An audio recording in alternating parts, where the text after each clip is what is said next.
আমাদের সংস্কৃতি, আমাদের সংস্কার সর্বদা থাকবে আমাদের সাথে। ভারতের মহান গ্রন্থ আর কাব্যের সম্পূর্ণ সংকলন। সাবস্ক্রাইব করুন তিলক। আমার হৃদয় আমার পুত্রদের মোহের কারণে এতই কঠোর হয়ে গেছে যে এতে শ্রীকৃষ্ণের উপদেশ ততক্ষণই স্থান পেতে পারে যতক্ষণ আকাশে বিদ্যুতের চমক স্থির থাকে। যেমন আকাশে বিদ্যুতের চমক ক্ষণস্থায়ী হয় আর পরক্ষণেই পুনর্বার আকাশ অন্ধকারে ছেয়ে যায়, সেই প্রকার আমার মন পর মুহূর্তেই পুনর্বার পুত্রের মোহের অতল সাগরে ডুবে যায়। হয়তো এও ভাগ্যের বিধানই হবে, কদাচিৎ ভাগ্যকে বদলানো মানুষের আয়ত্তে নেই। এও তো কেবল ওরই বশে।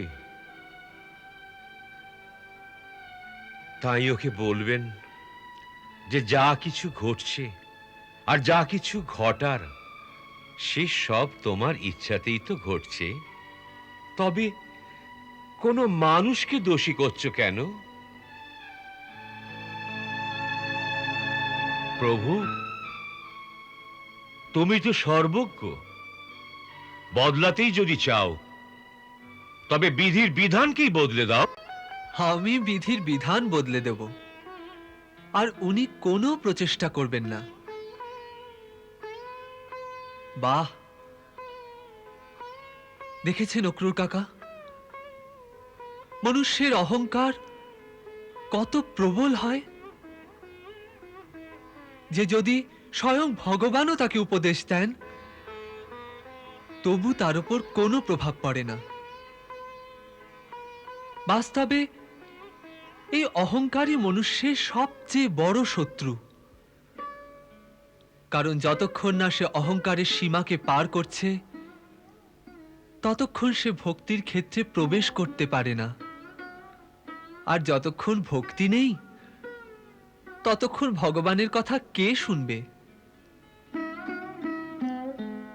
আর এমনিতে কৌরব বংশের যে বিনাশ বিধাতা ওর ভাগ্যে লিখে রেখেছেন তাকে কে রুখতে পারে? সেই রকমই কর্ম করবেন উনি। কিন্তু ওই পাপ আর অন্যায় ভরা বাতাবরণে নিরুপায় অবস্থায় আমার এক পরম ভক্ত আছেন,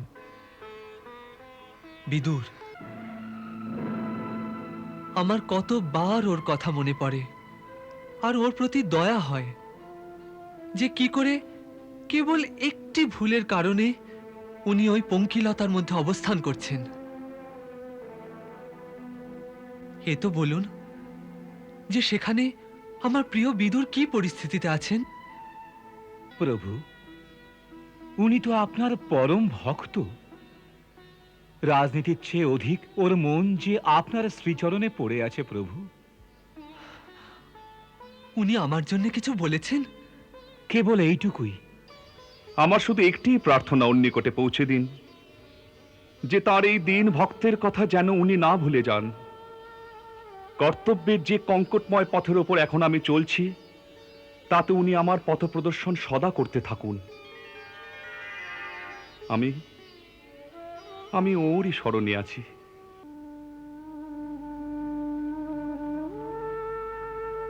এখন তো কেবল আপনার দর্শনের অভিলাষ, তা পূর্ণ করে দিন।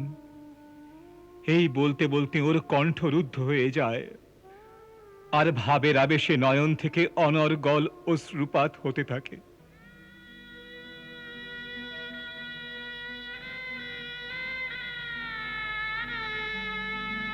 উনি তো আপনার দর্শনের জন্য বড়ই ব্যাকুল হয়ে আছেন প্রভু, বড়ই ব্যাকুল।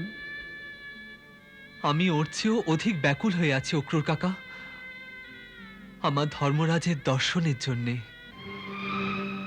ধর্মরাজ? আপনি ওকে ধর্মরাজ বললেন প্রভু? হ্যাঁ, উনি যে ধর্মরাজেরই অবতার। প্রভু, কৃপা করে এই রহস্যেরও উন্মোচন করে দিন।